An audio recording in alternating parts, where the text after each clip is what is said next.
एक, मुझे मध्य प्रदेश की मुख्यमंत्री की कुर्सी पर मेरी कोई नजर नहीं। दो, मैं कोई जमीन नहीं तलाश रही हूँ, मेरी जमीन बहुत व्यापक है। भाजपा ने सॉरी मुझे यहाँ अपनी बड़ाई करनी पड़ेगी, अटल जी के बाद 2 या 3 नेता ऐसे हैं जो किसी भी राज्य में जाकर चुनाव जीत के आ जाते हैं। तो मैं यूपी में चुनाव जीत चुकी हूँ, विधानसभा का भी और लोकसभा का भी। उत्तराखंड वाले भी कह रहे थे हरिद्वार से लड़ाइए, लेकिन अमित शाह जी ने तय किया कि नहीं यूपी से लड़ाइए। तो मेरा नजर तो अगले किसी तीसरे राज्य से चुनाव जीतने की है। मुझे तो शिवराज जी ने खुद कहा, आप पूछिए ना शिवराज कहा था कि आज से 2 साल पहले, तो दीदी अपनी बार मध्य प्रदेश से लड़ना पड़ता नहीं भैया, मध्य प्रदेश ठीक से चले इस पर नजर रखूं। बात ये है इस उगलने और निगलने के खेल मुझे आपको बचाना है। तो मुझे मैं इतनी प्रसन्न हूँ अपने आप से, अपने जीवन से। लोग कहते हैं ना, अरे वो राजदीप सरदेसाई का पूरा इंटरव्यू आ नहीं पाया अंग्रेजी वाला, तो बोला you are keeping one eye on the chief minister of Madhya Pradesh. मैंने कहा अरे भैया दिस हैपेंड 20 years बैक, और तुम मुझे वन आइट कह रहे हो, आई एम नॉट वन आइट। मेरी एक आंख नहीं है, मेरी दोनों आंखें मेरी 2 आंखें, एक नहीं। मैं चीफ मिनिस्टर बनवाऊंगी, मैं क्या वो बनना चाहूंगी जो 20 साल पहले थी। मैं तो ये चाहूंगी कि राज्य वैसा चले जैसा हमने लोगों को प्रॉमिस किया, ये चाहूंगी। तो इसलिए मैं मीडिया से भी आज अपील करूंगी, आप बाकी मुझे खूब बुरा बोलिए, गुस्सैल हूँ, घमंडी हूँ, बदमिजाज हूँ, लेकिन 2 बातें नहीं बोलती। एक, मुझे मध्य प्रदेश की मुख्यमंत्री की कुर्सी पर मेरी कोई नजर नहीं। 2, मैं कोई जमीन नहीं तलाश रही हूँ, मेरी जमीन बहुत व्यापक है। भाजपा ने सॉरी मुझे यहाँ अपनी बड़ाई करनी पड़ेगी, अटल जी के बाद 2 या 3 नेता ऐसे हैं जो किसी भी राज्य में जाके चुनाव जीत के आ जाते हैं। तो मैं यूपी में चुनाव जीत चुकी हूँ, विधानसभा का भी और लोकसभा का भी।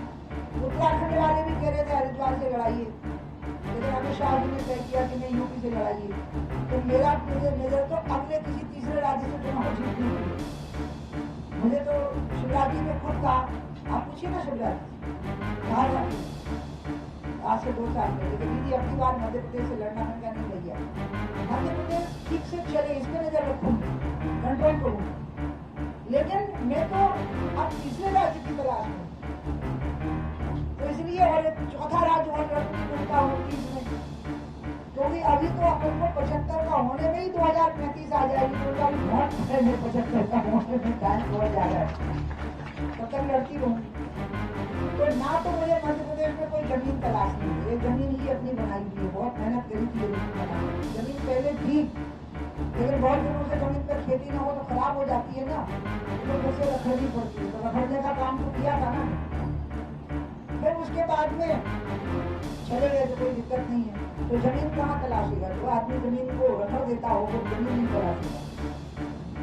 2 बातें छोड़ के बाकी आप जो बोलो मैं स्वीकार कर लूँ। ये 2 बातें बोली तो मैं मानूंगी कि ये पिछड़ों के दुश्मन है।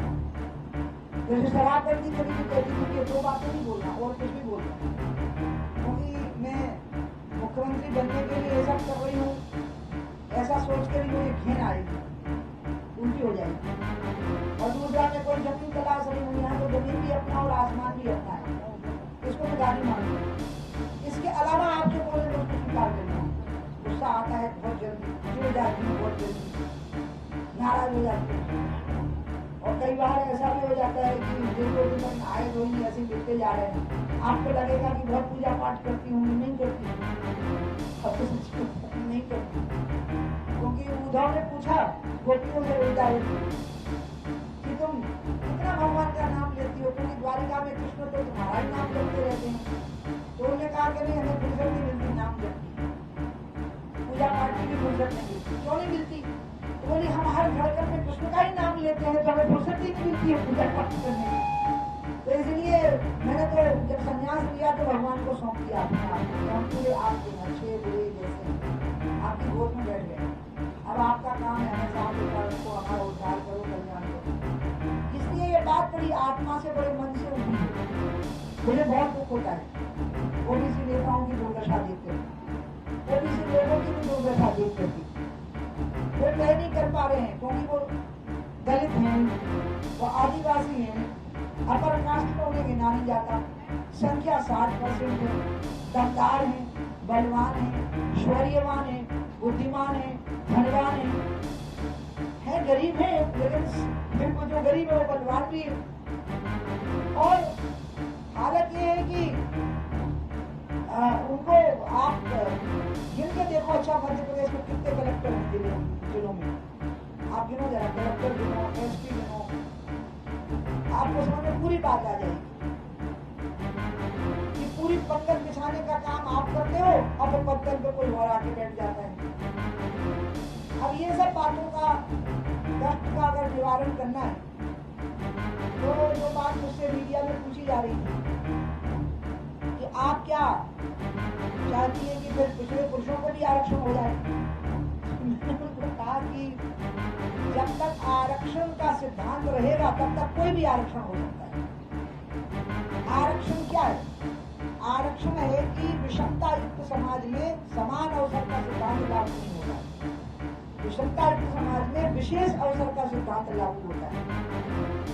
तो ये समाज विषमता युक्त है, तो इसमें विशेष अवसर प्रदान करने पड़ेंगे, इसी का नाम आरक्षण। ये विशेष अवसर है जो हमको दे रहे हैं। आज मैं अभी मोदी जी के बारे में सोच रही थी जब विदिशा से आ रही थी कि मोदी जी जैसा कद्दावर नेता ही इस देश को संभाल सकता है। भारी भरकम नेता, बुद्धिमान, सतत जागरूक, क्योंकि ये देश अव्यवस्थाओं से भरपूर है और विरोधाभासों से भरपूर है। कितनी आबादी पर पुलिस थाना होना चाहिए? नहीं है। कितनी आबादी पर अस्पताल होना चाहिए? नहीं है। कितनी आबादी पर स्कूल होना चाहिए? नहीं है। फोर्सेस में कितनी भर्ती होनी चाहिए? पुलिस फोर्सेस में नहीं है। कितने डॉक्टर, कितनी नर्सें, कितनी दवाइयां होनी चाहिए? नहीं है। ये जो स्वसंचालित समाज है इसलिए ये चल रहा है।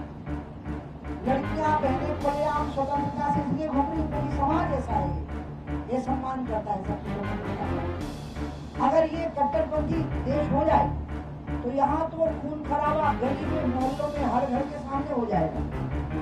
लेकिन आप देखो मजारों पर अगर मुसलमान जा रहे हैं क्या? हिंदुओं की लाइन लगी हुई है, दरगाहों पर, मजारों पर हिंदुओं की लाइन लगी हुई है। अगर इस देश में मुस्लिम आक्रांता के रूप में ना आए होते तो कुरान भी 11 कुरान में शामिल हो गया होता।